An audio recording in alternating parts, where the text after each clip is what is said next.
Harish academy అందిస్తోంది early bird discount offers. GPO గ్రామ పాలనాధికారి, group 2, SI, constable, AP high court jobs and JLDL. Full course ఏదైనా ₹699 మాత్రమే.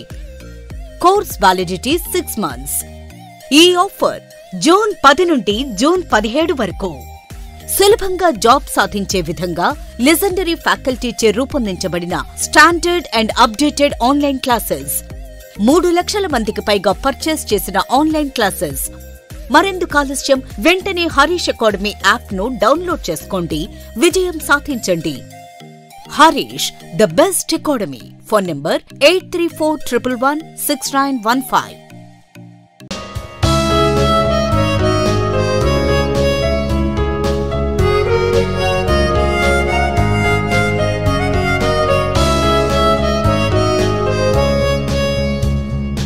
Harish, the best academy.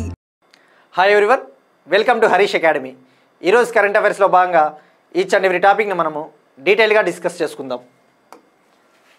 ఇవాళ మన ఫస్ట్ టాపిక్, భారతదేశ జనాభాకు సంబంధించి United Nations Population Fund UNFPA ఐక్యరాజ్య సమితి జనాభా నిధి ఒక రిపోర్ట్ విడుదల చేసింది.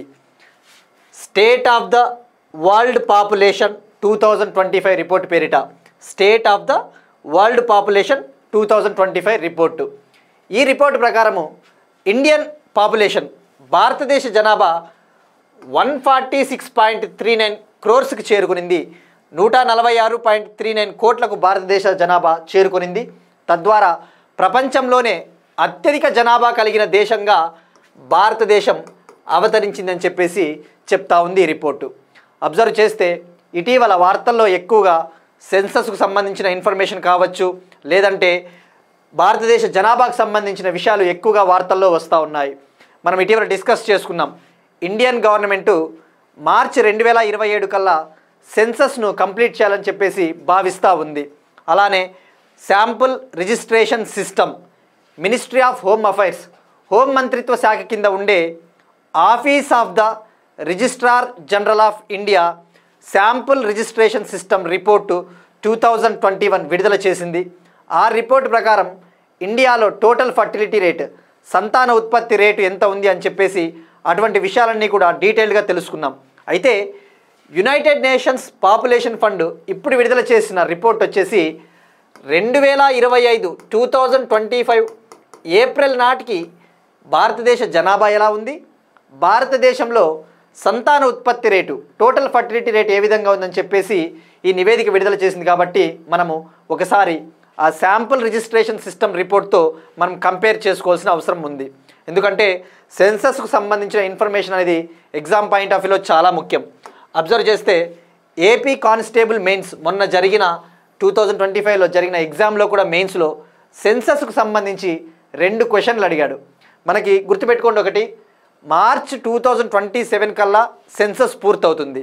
సో ఈ కాంటెక్స్ట్లో మనకి రాబోయే 2025 కావచ్చు, 2026 సంవత్సరంలో ఏ టైప్ ఆఫ్ గవర్నమెంట్ ఎగ్జామ్ జరిగినా మనకి సెన్సస్ 2011 మీదే అడుగుతాడు. అలానే శాంపుల్ రిజిస్ట్రేషన్ సిస్టమ్ రిపోర్టు 2021కి సంబంధించిన విషయాల మీదే క్వశ్చన్స్ అడుగుతాడు. సో ప్రతి పాయింట్ మనకి డీటెయిల్డ్గా ఐడియా ఉండాలి. ఇప్పుడు ఈ టాపిక్ విషయానికి వద్దాం మనము. UN పాపులేషన్స్ ఫండ్ గుర్తుపెట్టుకోండి, ఇది హెడ్ క్వార్టర్సు న్యూయార్క్, అమెరికాలోని న్యూయార్క్, ఐక్యరాజ్య సమితికి సంబంధించిన ఒక సంస్థ. ఈ రిపోర్టు ప్రకారము భారతదేశంలో సంతాన ఉత్పత్తి రేటు 1.9కి చేరుకునింది అని చెప్పేసి చెప్తా ఉంది. 2024 సంవత్సరంకి వచ్చేసరికి ఇండియాలో టోటల్ ఫర్టిలిటీ రేటు 1.9కి చేరుకునింది. అంటే ఏంటి? ఒక మహిళ తన జీవిత కాలంలో తన రీప్రొడక్టివ్ ఏజ్ ఉన్నంత వరకు సగటున యావరేజ్ 1.9 చిల్డ్రన్కి జన్మనిస్తూ ఉందని చెప్పేసి UN రిపోర్ట్ చెప్తా ఉంది. అదే మనం డిస్కస్ చేసుకున్నాం గతంలో శాంపుల్ రిజిస్ట్రేషన్ సిస్టమ్ రిపోర్ట్ 2021. ఆ రిపోర్టు ప్రకారము ఇండియాలో 2021 సంవత్సరంలో టోటల్ ఫర్టిలిటీ రేటు 2.0 ఉంది, అంటే తగ్గింది. ఇది గుర్తుపెట్టుకోండి, ఇది 2024, ఇది 2021 నాటికి. Okay, clear. ఇక అబ్జర్వ్ చేస్తే ఇటీవల జపాన్ గురించి కూడా డిస్కస్ చేసుకున్నాం. జపాన్లో అయితే ఇక టోటల్ ఫర్టిలిటీ రేటు 1.1కి చేరుకొనింది ఇప్పుడు. ఇక ఎకనామిక్ సర్వే 2018-19 కూడా ఏమని చెప్పింది, 2041 కల్లా భారతదేశంలో working age population demographic dividend అనేది పీక్కి వెళ్తుంది, గరిష్ట స్థాయికి వెళ్తుంది.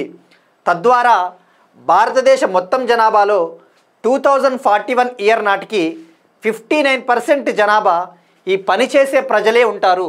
15 to 64 ఇయర్స్ పనిచేసే ప్రజలే ఉంటారని చెప్పేసి ఎకనామిక్ సర్వే చెప్పింది. ఇంకా యుఎన్ పాపులేషన్స్ ఫండ్ ఏమని చెప్పింది అంటే మన భారతదేశ జనాభా రాబోయే 40 ఇయర్స్లో 170 కోట్లకు చేరుకుంటుంది. ఆ తర్వాత భారతదేశ జనాభా తగ్గడం మొదలు పెడుతుంది అని చెప్పేసి ఈ రిపోర్టు చెప్తా ఉంది. ఇక్కడ అబ్జర్వ్ చేస్తే గుర్తుపెట్టుకోవాల్సింది మనకి ఇండియాది 1.9 టోటల్ ఫర్టిలిటీ రేటు. ఇక నైబరింగ్ కంట్రీస్ విషయానికి కూడా ఒక్కసారి మనం చూసుకుంటే just for the understanding purpose, Bhutan కంటే కూడా మన సంతానోత్పత్తి రేట్ ఎక్కువగా ఉంది. మనకంటే కేవలం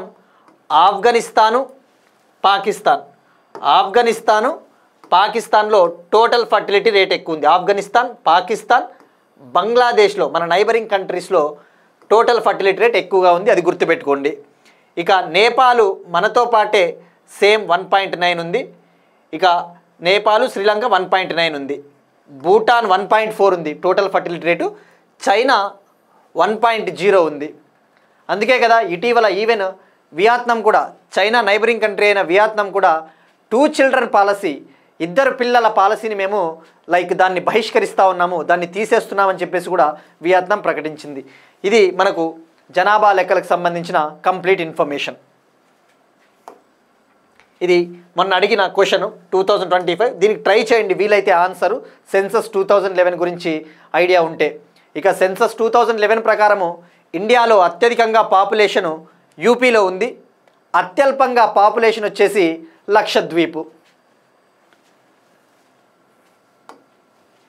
నెక్స్ట్ వన్ అగైన్ ఇండియాలో లింగ నిష్పత్తికి సంబంధించి సెక్స్ రేషియో అట్ బర్త్కి సంబంధించి civil registration system report. Civil registration system అన్నా శాంపుల్ రిజిస్ట్రేషన్ సిస్టమ్ అన్నా ఒకటే. ఇది గుర్తుపెట్టుకోండి. మనకి ఎగ్జామ్ పాయింట్ ఆఫ్ వ్యూలో దీన్ని ఎవరు నిర్వహిస్తారు అంటే చాలామంది కన్ఫ్యూజ్ అవ్వడానికి ఛాన్సెస్ ఉంటాయి. ఇది గణాంకాలకు సంబంధించినది కాబట్టి కేంద్ర గణాంకాలు మరియు పథకాల అమలు మంత్రిత్వ శాఖ అనగా ministry of statistics and programme implementation దీన్ని నిర్వహిస్తుంది అని కన్ఫ్యూజ్ అవ్వడానికి ఛాన్సెస్ ఉంటాయి. బట్ గుర్తుపెట్టుకోండి, ఈ శాంపుల్ రిజిస్ట్రేషన్ సిస్టమ్ రిపోర్ట్ని విడుదల చేసినది office of the registrar general of India. అది హోం మంత్రిత్వ శాఖ కింద ఉండే ఒక ఆఫీస్ అని చెప్పవచ్చు. ఇక ఈ టాపిక్ విషయానికి వద్దాం. ఏమని చెప్తా ఉంది సివిల్ రిజిస్ట్రేషన్ సిస్టము? ఇండియాలో లింగ నిష్పత్తి సెక్స్ రేషియో అట్ బర్త్ అత్యల్పంగా బీహార్లో ఉంది, అత్యధికంగా అయితే నాగాలాండ్, అత్యల్పంగా అయితే బీహార్లో ప్రతి 1000 మంది బాలురకు, ప్రతి 1000 మంది మగ పిల్లలకు కేవలం 891 ఆడపిల్లలు మాత్రమే పుడతా ఉన్నారు. గుర్తుపెట్టుకోండి, ఇది ఇండియాలో లాస్ట్ ప్లేస్లో ఉంది. మరి లాస్ట్ నుంచి 3వ ప్లేస్లో తెలంగాణ ఉంది. మనం తెలుగు రాష్ట్రాలకు చెందిన వాళ్ళు కాబట్టి మన స్టేట్ల గురించి ఐడియా ఉండాలి. తెలంగాణలో ప్రతి 1000 మంది బాలురకు కేవలం 907 బాలికలు మాత్రమే ఉన్నారు, 907. గుర్తుపెట్టుకోండి, దిగువ నుంచి తెలంగాణ 3rd ప్లేస్లో ఉంది. ఇక లాస్ట్ ప్లేస్ బీహారు, లాస్ట్ నుంచి 2nd ప్లేస్లో మహారాష్ట్ర 906, తెలంగాణ 907, గుజరాత్ 908, జమ్మూ అండ్ కాశ్మీర్ 909. ఎప్పుడైనా ఎగ్జామ్స్ ప్రిపేర్ అయ్యేటప్పుడు ఇటువంటి సెన్సస్ అటువంటి విషయాలు మాత్రము తప్పకుండా మనము టాప్ 5 రాష్ట్రాలు, బాటమ్ 5 రాష్ట్రాలు తప్పకుండా గుర్తుండాలి. మనం ఛాన్స్ తీసుకోకూడదు కాబట్టి ఈ ఎగ్జామ్లో. ఇక టాప్ తీసుకుంటే టాప్ వచ్చేసి నాగాలాండ్, అత్యధికంగా 1068, 1068 మంది బాలికలు పుడతా ఉన్నారు. సెకండ్ వచ్చేసి అరుణాచల్ ప్రదేశ్లో 1036 మంది బాలికలు పుడతా ఉన్నారు. ఇది గుర్తుపెట్టుకోండి, ఇది 2022 నాటికి రిపోర్టు, 2022 నాటికి. ఇక థర్డ్ ప్లేస్లో లడక్ 1027 మంది బాలికలు, ఫోర్త్ ప్లేస్లో మేఘాలయ 972, ఫిఫ్త్ ప్లేస్లో కేరళ 971. గుర్తుపెట్టుకోండి, టాప్ 5 గుర్తుపెట్టుకోండి, బాటమ్ 5 నీట్గా నోట్స్ రాసుకోండి. ఇక ఆంధ్రప్రదేశ్ విషయానికి వస్తే ఏపీలో 938 ఉంది, 938 సెక్స్ రేషియో. ఇది మనకి సెక్స్ రేషియోకి సంబంధించిన information. Next one, international year of women farmer. UN general assembly, ఐక్యరాజ్య సమితి జనరల్ అసెంబ్లీ 2026ని అంతర్జాతీయ మహిళా రైతు ఇయర్గా, ఇంటర్నేషనల్ ఇయర్ ఆఫ్ ఉమెన్ ఫార్మర్గా ప్రకటించింది. అంటే మనం చూస్తూ ఉన్నాం, వ్యవసాయంలో మహిళల పాత్ర చాలా కీలకమైనది. ఫెమినైజేషన్ ఆఫ్ అగ్రికల్చర్ అంటారు. ఇంగ్లీష్లో ఒక వర్డ్ ఉంటుంది, మీరు ఎస్ఏస్లో అటువంటి దాంట్లలో రాయొచ్చు, ఒకవేళ ఎవరైనా గ్రూప్ 1 లాంటి ఎగ్జామ్స్ ప్రిపేర్ అయినా, సివిల్స్కి ఎగ్జామ్స్ ప్రిపేర్ అయినా.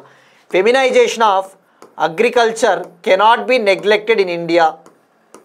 మహిళల పాత్ర మనము విస్మరించలేము వ్యవసాయంలో. ఇక 2026ని ఇంటర్నేషనల్ ఇయర్ ఆఫ్ ఉమెన్ ఫార్మర్గా ప్రకటించింది. ఇది దట్స్ ఇట్ సింపుల్గా చెప్పాలంటే.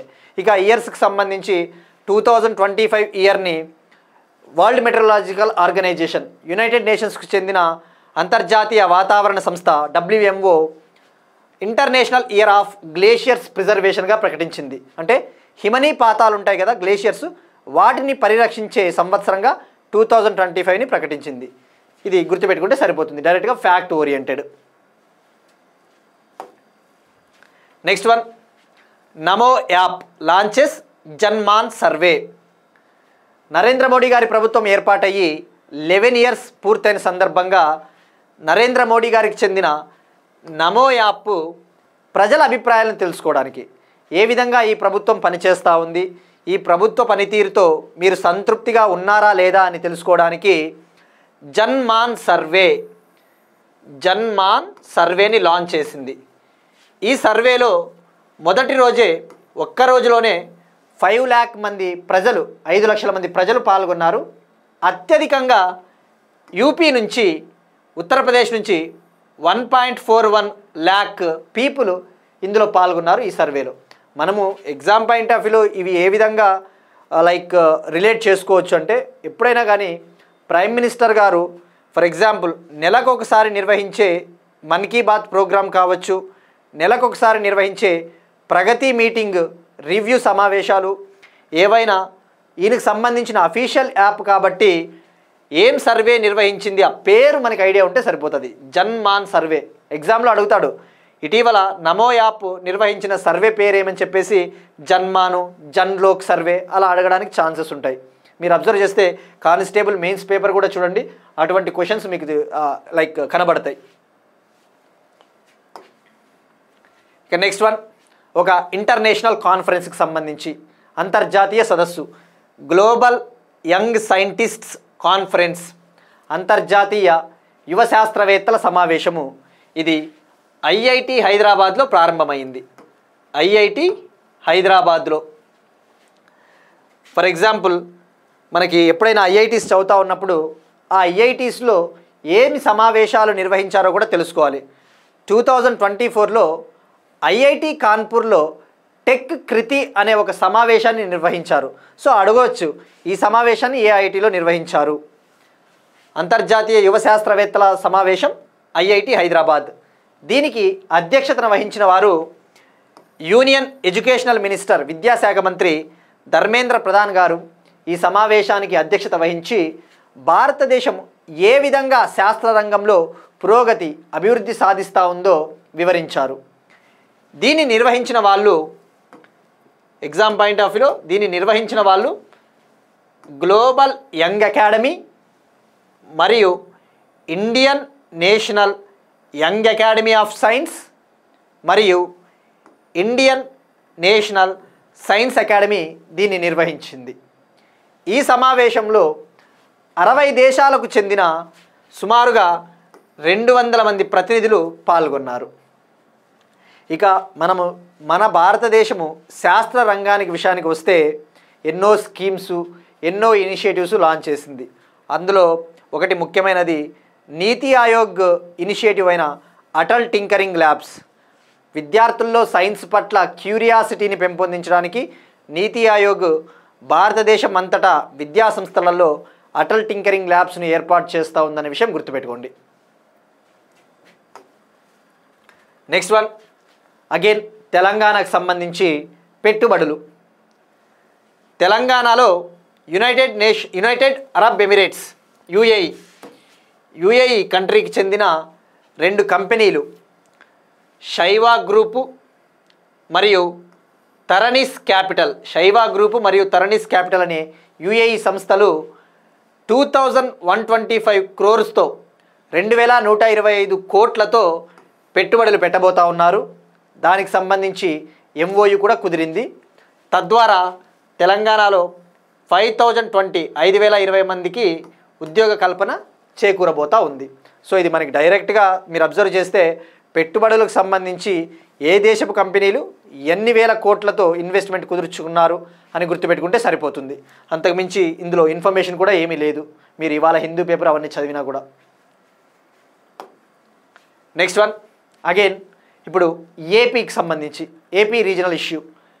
ఆంధ్రప్రదేశ్ గవర్నమెంటు ఐటీఐ స్టూడెంట్స్కి ఇండస్ట్రియల్ ట్రైనింగ్ ఇన్స్టిట్యూట్స్ ఐటీఐస్ ఉంటాయి కదా, ఐటీఐస్లో చదువుతూ ఉన్న స్టూడెంట్స్ కోసము వాళ్ళకి వర్చువల్గా నైపుణ్య శిక్షణ ఇవ్వడానికి, అంటే ఆన్లైన్లో స్కిల్లింగ్ ఇవ్వడానికి Andhra Pradesh state skill development corporation APSSDC project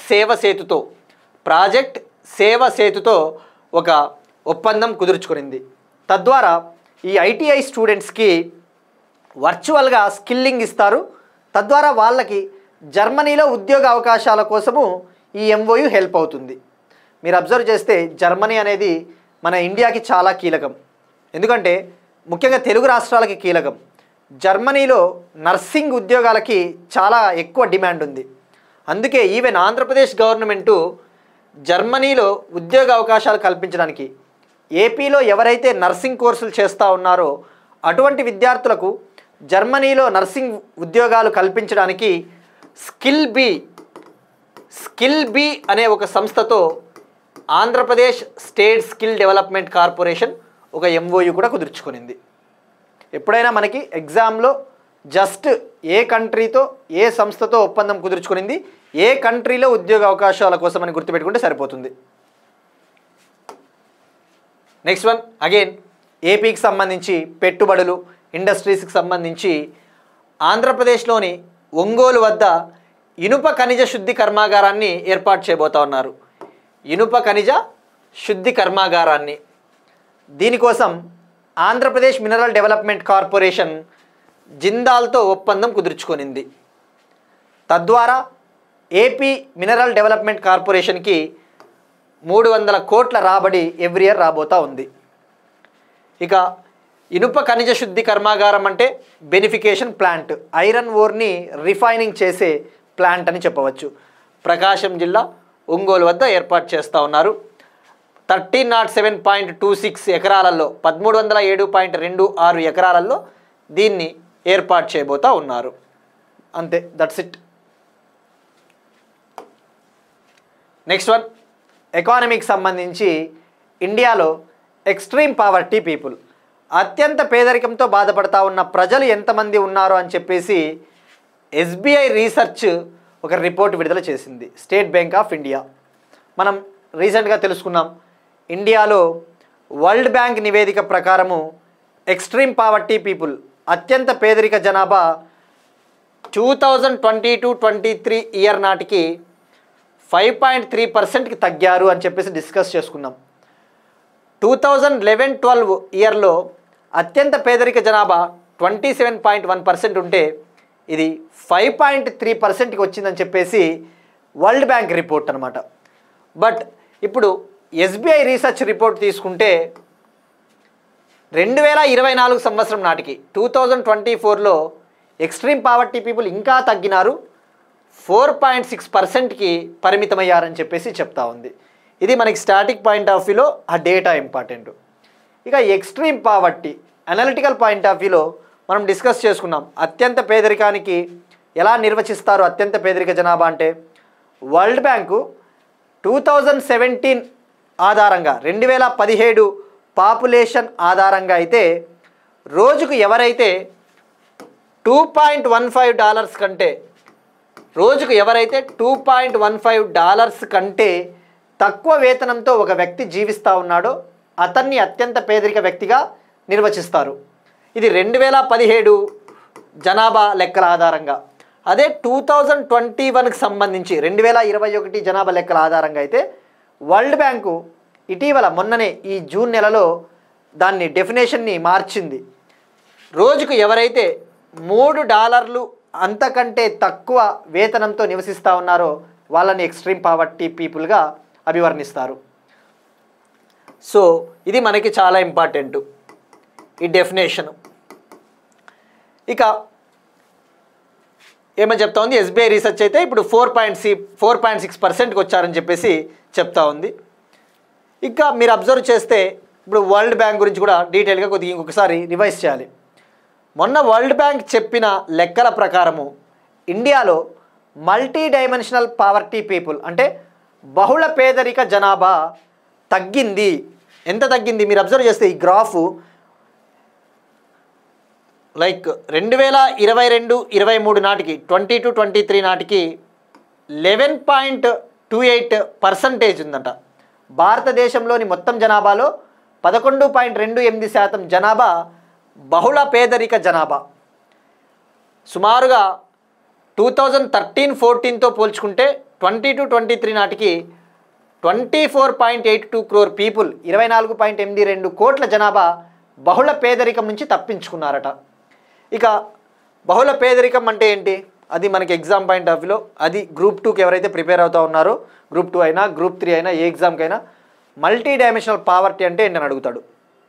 బహుళ పేదరికం భారతదేశంలో education, standard of living, health, ఆరోగ్యము, విద్య, జీవన ప్రమాణాల ఆధారంగా మల్టీ డైమెన్షనల్ పావర్టీ ఇండెక్స్ని నీతి ఆయోగ్ విడుదల చేస్తుంది. నీతి ఆయోగ్ విడుదల చేస్తుంది 3 డైమెన్షన్లు గుర్తుపెట్టుకోండి, health, education, standard of living, మొత్తం 12 ఇండికేటర్లు. ఈ 3 డైమెన్షన్స్లో 12 ఇండికేటర్లు. నేను ఇది ఎందుకు చెప్తా ఉన్నాను అంటే మీరు అబ్జర్వ్ చేస్తే ఏపీ కానిస్టేబుల్ మెయిన్స్లో హ్యూమన్ డెవలప్మెంట్ ఇండెక్స్కి సంబంధించి ఏమని క్వశ్చన్ అడిగాడు అంటే, హ్యూమన్ డెవలప్మెంట్ ఇండెక్స్లో హెచ్డిఐ లెక్కింపులో పరిగణలోనికి తీసుకొనని ప్రాథమిక అంశము ఏది, which one of the following basic dimensions is not considered in the calculation of human development index అంటున్నాడు. జనరల్గా హెచ్డిఐ ర్యాంకింగు లేదంటే ప్రెస్ ఫ్రీడమ్ ఇండెక్సు ర్యాంకులు గుర్తుపెట్టుకుంటే సరిపోతుంది అని అనుకుంటూ ఉంటారు కొంతమంది. వాడు ఇండికేటర్లు కూడా అడుగుతున్నాడు. ఈవెన్ కానిస్టేబుల్ ఎగ్జామ్స్ ఏ ఎగ్జామ్స్ ప్రిపేర్ అయినా కూడా ఇండికేటర్లు, మనకి ఇండికేటర్లు జస్ట్ ర్యాంక్ ఒకటి గుర్తుపెట్టుకొని పోతే డెఫినెట్లీ మనకి మార్క్ పోవడానికి ఛాన్సెస్ ఉంటాయి. So that's why I'm insisting upon these things, otherwise no need to go in detail actually. ఒక చిన్న సజెషను, మీరైతే like question papers previous years papers even though you are not preparing for UPSC ఎగ్జామ్స్కి apply చేయడం కూడా better. ఎందుకంటే question papers trends ఎలా ఉన్నాయో అర్థమవుతాయి. That's what the mistake I did actually in the past. That's why I'm telling you. Question papers తప్పకుండా చూడండి, previous years question papers ఎలా అడుగుతా ఉన్నాడు, సో దట్ మనకి కంప్లీట్గా అండర్స్టాండింగ్ వస్తుంది.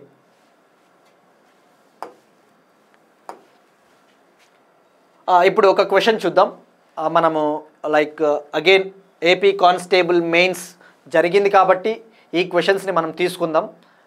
మనం డిస్కస్ చేసినదే యునైటెడ్ నేషన్స్ సెక్యూరిటీ కౌన్సిల్కి సంబంధించి డిస్కస్ చేసినప్పుడు ఐక్యరాజ్య సమితి శాశ్వత మండలిలో ఎన్ని నాన్ పర్మనెంట్ మెంబర్ కంట్రీస్ ఉంటాయి, 10 ఉంటాయని చెప్పేసి డిస్కస్ చేసుకున్నాం. అయితే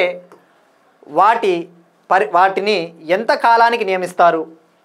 the tenure of non permanent member countries in the security council of UN, ఐక్యరాజ్య సమితి భద్రతా మండలిలో అశాశ్వత సభ్య దేశాల పదవీ కాలం ఎంత? 2 years 2 ఏళ్ళు, 4 years, 5 years, 6 years. ఇది మనం డిస్కస్ చేసాం మెనీ టైమ్స్. సో డెఫినెట్లీ దీన్ని ట్రై చేయండి. Basic simple question. ఇక నిన్నటి క్వశ్చన్ విషయానికి వస్తే మనం అడిగింది ఫ్యాక్ట్ ఓరియంటెడ్. భారతదేశం సదరన్ హెమిస్పియర్లో దక్షిణార్ధగోళంలో అతిపెద్ద హిందూ దేవాలయాన్ని ఎక్కడ నిర్మించారు అంటే సౌత్ ఆఫ్రికాలోని జోహన్నెస్బర్గ్. నెక్స్ట్ వన్ అగైన్ ఎకానమీకి సంబంధించి ఎంఎస్ఎంఈల కోసం కొత్త దేశాలకు ఎగుమతులు చేసే మైక్రో స్మాల్ మీడియం ఎంటర్ప్రైజెస్ల కోసం సెంట్రల్ గవర్నమెంట్ ఒక స్పెషల్ స్కీమ్ని తీసుకురావాలని చెప్పేసి ఆలోచిస్తూ ఉంది. ఈ ప్రత్యేక పథకాన్ని 2025-26 యూనియన్ బడ్జెట్లో, ఈ స్పెషల్ స్కీమ్ని 2025-26 యూనియన్ బడ్జెట్లో అనౌన్స్ చేసిన ఎక్స్పోర్ట్ ప్రమోషన్ మిషన్లో భాగంగా ఈ ప్రత్యేక పథకాన్ని తీసుకురాబోతూ ఉన్నారు. అంటే ముఖ్యంగా కొత్త దేశాలు ఉంటాయి కదా, ఆ ఎక్స్పోర్ట్స్ని ప్రమోట్ చేయడానికి. ఇక ఈ ఎక్స్పోర్ట్ ప్రమోషన్ మిషన్ విషయానికి వస్తే ముఖ్యంగా దీన్ని ఎంఎస్ఎంఈల ఎగుమతుల్ని ప్రోత్సహించడానికి 2250 crore బడ్జెట్ 25-26లో అనౌన్స్ చేయడం జరిగింది. ఇక ముఖ్యంగా కామర్స్ మినిస్టర్ పీయూష్ గోయల్ గారు మాట్లాడుతూ చాలా విషయాల గురించి చెప్పారు. ఇండియాలో ఎఫ్డిఐ ట్రెండ్స్ ఎలా ఉన్నాయని చెప్పేసి 2024-25లో భారతదేశానికి విదేశీ ప్రత్యక్ష పెట్టుబడులు అత్యధికంగా సింగపూర్ నుంచి వచ్చాయని చెప్పేసి ఆయన తెలిపారు. మనం డిస్కస్ కూడా చేసుకున్నాం. అత్యధికంగా సింగపూరు, సెకండ్ ప్లేస్లో Mauritius country, third America, fourth Netherlands. ఇక అత్యధికంగా ఎఫ్డిఐలు సర్వీస్ సెక్టార్లోకి వచ్చాయి 24-25 ఫినాన్షియల్ ఇయర్లో. ఎన్నొచ్చాయి మనం ఇంకోసారి రీకాల్ చేసుకుందాం, బిగినర్స్ ఉంటారు కాబట్టి. 2023-24లో 71.28 బిలియన్ ఎఫ్డిఐ వచ్చింది ఇండియాలోకి. 24-25 ఇయర్కి వచ్చేసరికి 81.04 బిలియన్ ఎఫ్డిఐస్ వచ్చాయి. ఇక అత్యధికంగా మహారాష్ట్రలోకి వచ్చాయి. అత్యధికంగా Maharashtra, second Karnataka, third Delhi, fourth Gujarat, fifth Tamil Nadu. మరి మన తెలుగు రాష్ట్రాల సంగతి ఏంటి? మనకి ఎగ్జామ్లో అడుగుతాడు ఎకానమీలో. తెలుగు రాష్ట్రాల సంగతి ఏంటి? తెలంగాణ 7th ప్లేస్లో ఉంది ఎఫ్డిఐల స్వీకరణలో 24-25లో. ఆంధ్రప్రదేశ్ 14th ప్లేస్లో ఉంది. ఎప్పుడైనా ఒక స్కీమ్ చదివేటప్పుడు లేదంటే ఇలాంటి ఎకనామిక్ ట్రెండ్స్ చదివేటప్పుడు డెఫినెట్లీ ఏపీ, తెలంగాణ ఎక్కడో ఏ స్థానంలో ఉన్నాయో కూడా మీరు కూడా ఒకసారి తెలుసుకోవడానికి ట్రై చేయండి. నెక్స్ట్ వన్ అగైన్ ఎకానమీకి సంబంధించి భారతదేశ వృద్ధి రేటుకు సంబంధించి వరల్డ్ బ్యాంకు తన అంచనాల్ని ప్రకటించింది. 2025-26 ఫినాన్షియల్ ఇయర్లో భారత వృద్ధి రేటు 6.3% ఉంటుందని చెప్పేసి చెప్పింది. గతంలోనూ ఇదే మాట చెప్పింది ఏప్రిల్ నెలలో. మళ్ళీ ఇప్పుడు ఈ నెలలో కూడా ఇప్పుడు విడుదల చేసిన నివేదికలో కూడా ఇదే చెప్పింది. World bank global economic prospects రిపోర్ట్లో ఈ విషయం వెల్లడించింది. ఇక అంతర్జాతీయ వృద్ధి రేటు వచ్చేసి వరల్డ్ జీడిపి 2025-26 ఫినాన్షియల్ ఇయర్కి వచ్చేసి 2.3% ఉండబోతుందని చెప్పేసి చెప్పింది. అమెరికా అయితే 1.4% ఉంటుంది. చైనా అయితే 4.5% నమోదు చేస్తుందని చెప్పింది. ఇక ఇండియా 2026-27 ఫినాన్షియల్ ఇయర్లో అయితే 6.5% ఉంటుందని చెప్పింది. 6.5%. ఇక ఐఎంఎఫ్ అయితే 25-26 ఫినాన్షియల్ ఇయర్కి భారత వృద్ధి రేటు 6.2% అని చెప్పింది. ఇక reports, global economic prospects, world bank అని గుర్తుపెట్టుకోండి. ఇక స్టాటిక్ పాయింట్ ఆఫ్ వ్యూలో రైల్వేస్కి, ఎస్ఎస్సికి అటువంటి ఎగ్జామ్స్కి ప్రిపేర్ అయ్యే వాళ్ళకైతే మనం తెలుసుకోవాల్సింది వరల్డ్ బ్యాంక్ ఎప్పుడు ఏర్పాటైంది. వరల్డ్ బ్యాంకు 1944లో Bretton Woods institution, IMF, World Bank Bretton Woods సంస్థలుగా ఏర్పాటయ్యాయి. దీని headquarters Washington DC, America. ప్రస్తుతం దీని డైరెక్టర్ వచ్చేసి ఇండో అమెరికన్, భారతీయ అమెరికన్ అజయ్ బంగా గారు. గుర్తుపెట్టుకోండి, అజయ్ బంగా గారు. ఇక ఐఎంఎఫ్ అయితే వరల్డ్ ఎకనామిక్ అవుట్లుక్ రిపోర్ట్ విడుదల చేస్తుంది. అది గుర్తుపెట్టుకోండి, world economic outlook report. Next one, ఇది నవరత్న, మినీరత్న, మహారత్నకు సంబంధించిన అప్డేట్. యూనియన్ ఫినాన్స్ మినిస్టర్, ఆర్థిక శాఖ మంత్రి నిర్మలా సీతారామన్ గారు ఒక మాట చెప్పారు.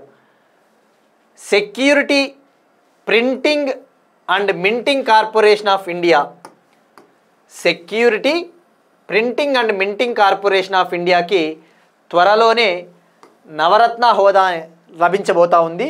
దీని పనితీరు చాలా బాగుందని చెప్పేసి చెప్పింది. ఈ security printing and minting corporation of India, దీని హెడ్ క్వార్టర్స్ న్యూఢిల్లీ.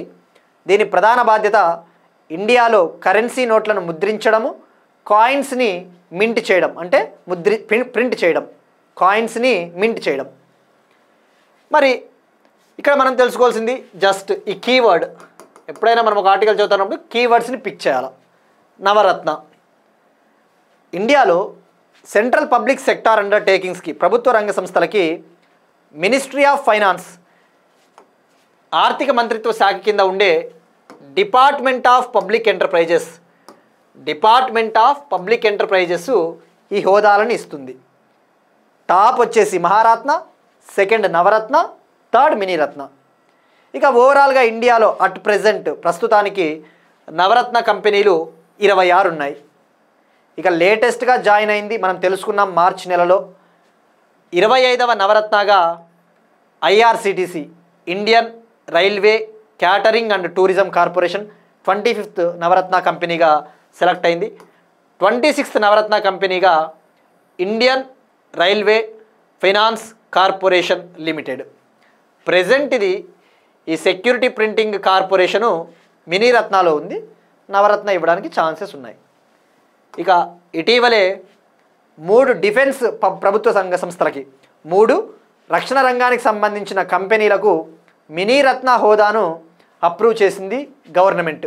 అవి కూడా ఒకసారి తెలుసుకుందాం. రక్షణ రంగానికి చెందిన మ్యూనిషన్స్ ఇండియా లిమిటెడ్ మరియు ఆర్మర్డ్ వెహికల్స్ నిగమ్ లిమిటెడ్ మరియు ఇండియా ఆప్టెల్ లిమిటెడ్ అనే 3 రక్షణ రంగ కంపెనీలకు మినీరత్న 1 స్టేటస్ లభించిందనే విషయం గుర్తుపెట్టుకోండి. నెక్స్ట్ వన్, బయోడైవర్సిటీకి సంబంధించి భారతదేశ చిరుత రాజధానిగా బెంగళూరు ఆవిర్భవించింది. ఇండియాస్ లెపర్డ్ క్యాపిటల్గా బెంగళూరు. లెపర్డ్ అనేది ఇది చిరుతపులి కదా. ఇంటర్నేషనల్ బిగ్ క్యాట్ అలయన్స్, అంతర్జాతీయ పెద్ద పులుల కూటమిలో లెపర్డ్ అనేది ఒకటి ఉంటుంది. ఆ 7 పెద్ద పులులలో ఈ లెపర్డ్ కూడా ఒకటి.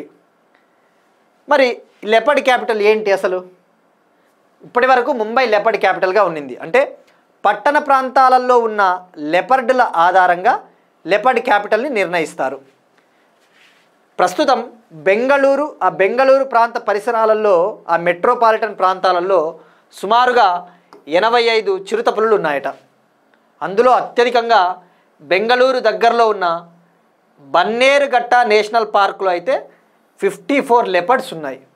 ఇక మిగతా 31 అక్కడక్కడ ఉన్నాయి బెంగళూరు పక్కన. దీన్ని కండక్ట్ చేసినది సర్వే వచ్చేసి హోలేమట్టి నేచర్ ఫౌండేషన్ అనే ఒక సంస్థ 1 year పాటు సర్వే చేసింది. ఈ సర్వేలో ఈ విషయం తెలిసింది. ఇక బెంగళూరు అంటే మనకి జీకే పాయింట్ ఆఫ్ వ్యూలో సిలికాన్ వ్యాలీ ఆఫ్ ఇండియా అంటే బెంగళూరు, అది గుర్తుపెట్టుకోండి. ఇక లెపర్డ్ విషయానికి వస్తే దీని శాస్త్రీయ నామం, scientific name Panthera pardus. IUCN హోదా వల్నరబుల్ అంటే దుర్బలమైన స్థితిలో ఉంది.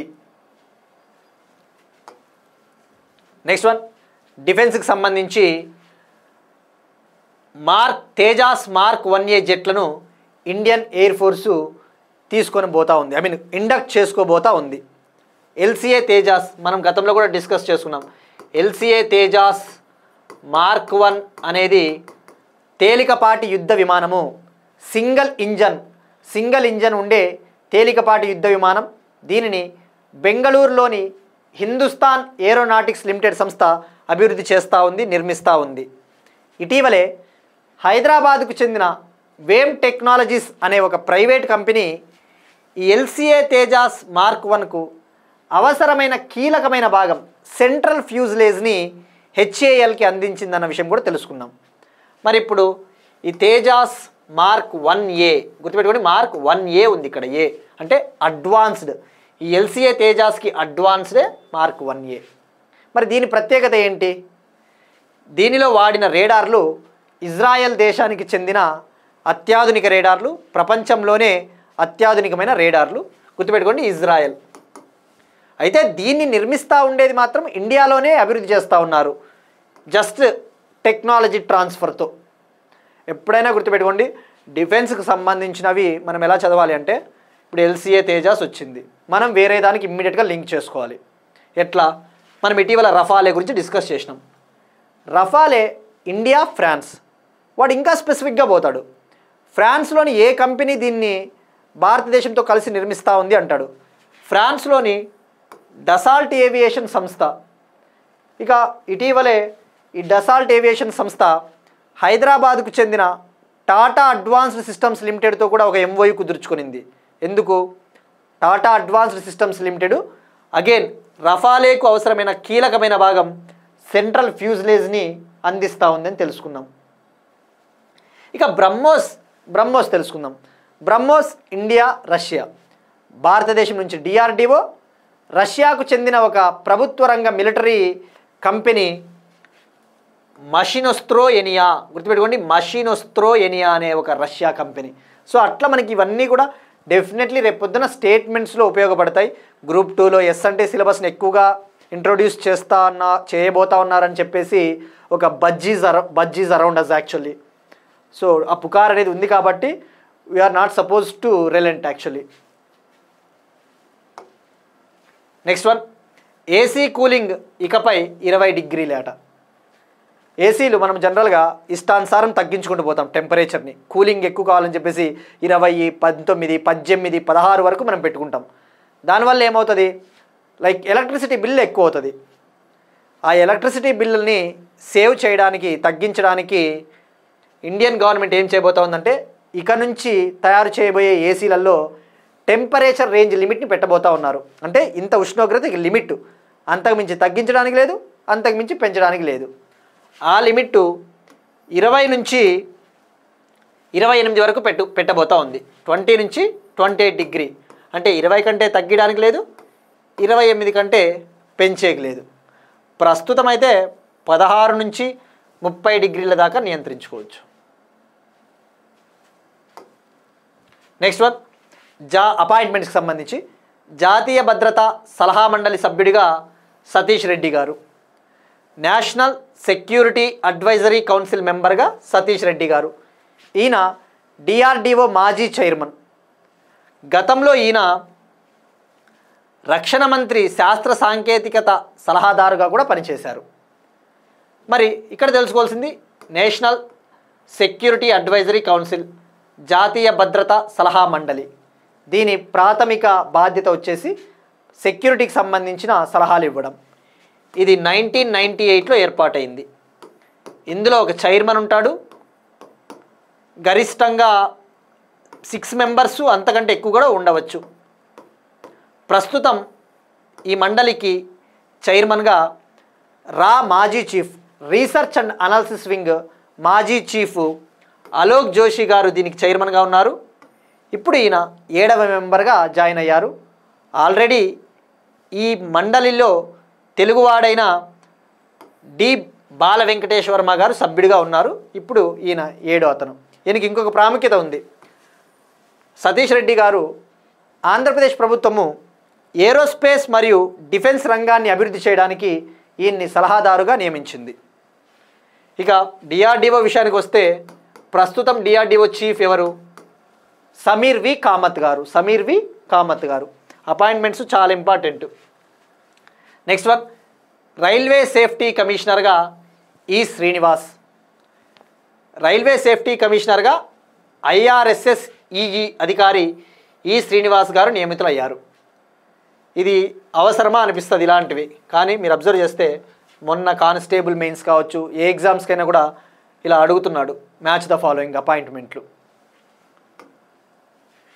ఈ రైల్వే సేఫ్టీ అనేది, కమిషన్ ఆఫ్ రైల్వే సేఫ్టీ అనేది కేంద్ర పౌర విమానయాన శాఖ పరిధిలోకి వస్తుంది. అంటే మినిస్ట్రీ ఆఫ్ సివిల్ ఏవియేషన్ పరిధిలోకి వస్తుంది. జనరల్గా అనుకుంటారు రైల్వే సేఫ్టీ అంటే రైల్వే మినిస్ట్రీ కింద కదా అనేసి. బట్ కొన్ని కారణాల వల్ల దీనికి ఇండిపెండెన్స్ స్వతంత్రత కల్పించడానికి కేంద్ర పౌర విమానయాన శాఖ పరిధిలో ఉంది ఇది, అది గుర్తుపెట్టుకోండి. ఇక మీరు అబ్జర్వ్ చేస్తే మొన్న కానిస్టేబుల్ మెయిన్స్లో అడిగింది, దీనికి ట్రై చేయండి ఆన్సర్. ట్రై చేసేదే ముందు నేను చెప్తాను. FICCI president defence secretary of India అయితే రాజేష్ కుమార్ సింగ్ గారు. డిఫెన్స్ సెక్రటరీ ఆఫ్ ఇండియా అయితే ప్రస్తుతం రాజేష్ కుమార్ సింగ్ గారు. ప్రస్తుత controller and auditor general of India వచ్చేసి కె సంజయ్ మూర్తి గారు. ఇండియన్ ఆయిల్ కార్పొరేషన్ చైర్మన్గా అరవిందర్ సింగ్ సహానీ గారు. ప్రస్తుత ఫిక్కీ ప్రెసిడెంట్ అయితే హర్షవర్ధన్ అగర్వాల్ గారు. సో మనకి ప్రతిదీ ఛాన్స్ తీసుకోవద్దు కాబట్టి అపాయింట్మెంట్స్ అనేవి చదువుకోవాలి. సో ఆప్షన్ 3 అవుతుంది. ఏకి 4, బికి 1, సికి 2, డికి 3. నెక్స్ట్ వన్ స్పోర్ట్స్కి సంబంధించి మెకంతోష్ 3 ప్రపంచ రికార్డులు బద్దలు కొట్టింది. మనం డిస్కస్ చేసుకున్నాం. Canada swimmer Summer McIntosh 400 metres freestyle స్విమ్మింగ్లో వరల్డ్ రికార్డ్ నెలకొల్పిందని చెప్పేసి. ఇప్పుడు ఈమె 200 మీటర్ల స్విమ్మింగ్లోనూ వరల్డ్ రికార్డ్ నెలకొల్పింది. అలానే 800 మీటర్ల ఫ్రీ స్టైల్లో కూడా వరల్డ్ రికార్డ్ నెలకొల్పింది. సో ఇక్కడ గుర్తుపెట్టుకోవాల్సింది 200 మీటర్స్, 400 మీటర్స్, 800 మీటర్స్లో ఈమె 3 వరల్డ్ రికార్డులు. 200 మీటర్ల స్విమ్మింగ్ అయితే 2 minutes 5.8 secondsలో కంప్లీట్ చేసింది. 800 మీటర్ ఫ్రీ స్టైల్ని అయితే 8 minutes 5.07 సెకండ్లలో కంప్లీట్ చేసింది. 400 మీటర్ ఫ్రీ స్టైల్ని అయితే 3 minutes 54.18 సెకండ్స్లో కంప్లీట్ చేసింది. Next one Austrian race walking ఛాంపియన్షిప్లో స్వర్ణం గెలుచుకున్న ప్రియాంక గోస్వామి. ఈమె రేస్ వాకర్ అంటే లైక్ ఒక 10 కిలోమీటర్ల రేస్ని నడుచుకుంటూ ఉన్నట్లుంటుంది, కానీ అది పరిగెత్తినట్టుగానే ఉంటుంది. దాన్నే రేస్ వాక్ అంటారు. ఆస్ట్రియా దేశంలోని ఇన్స్బ్రక్లో జరుగుతూ ఉన్న ఈ రేస్ వాకింగ్ ఛాంపియన్షిప్లో మహిళల 10 కిలోమీటర్ రేస్ వాక్లో గోల్డ్ మెడల్ సాధించింది. ఈ రేస్ని 47 minutes 54 సెకండ్స్లో కంప్లీట్ చేసింది. ఇవి ఇవాల్టి కరెంట్ అఫైర్స్. మనం ఒకసారి క్విక్గా రీక్యాప్ చూద్దాం. భారతదేశ జనాభాపై యుఎన్ పాపులేషన్ ఫండ్ నివేదిక. భారతదేశంలో లింగ నిష్పత్తి ధోరణులు. International year of women Farmer 2026. Namo app launch చేసిన Janman survey. Global Young Scientists Conference. తెలంగాణలోని పెట్టుబడులు. Andhra Pradesh skilling programme. ఆంధ్రప్రదేశ్లోని ఒంగోలు వద్ద ఇనుప ఖనిజ శుద్ధి కర్మాగారం. అత్యంత పేదలు 4.6% SBI research report.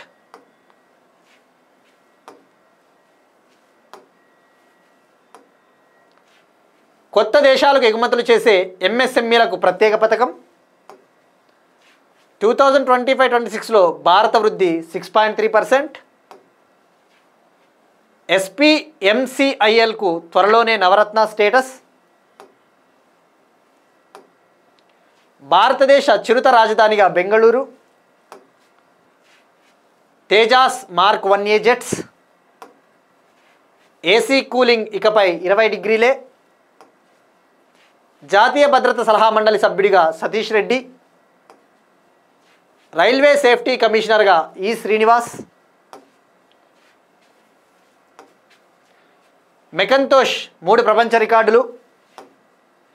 Austrian race walking championship. That's it. These are today's current affairs.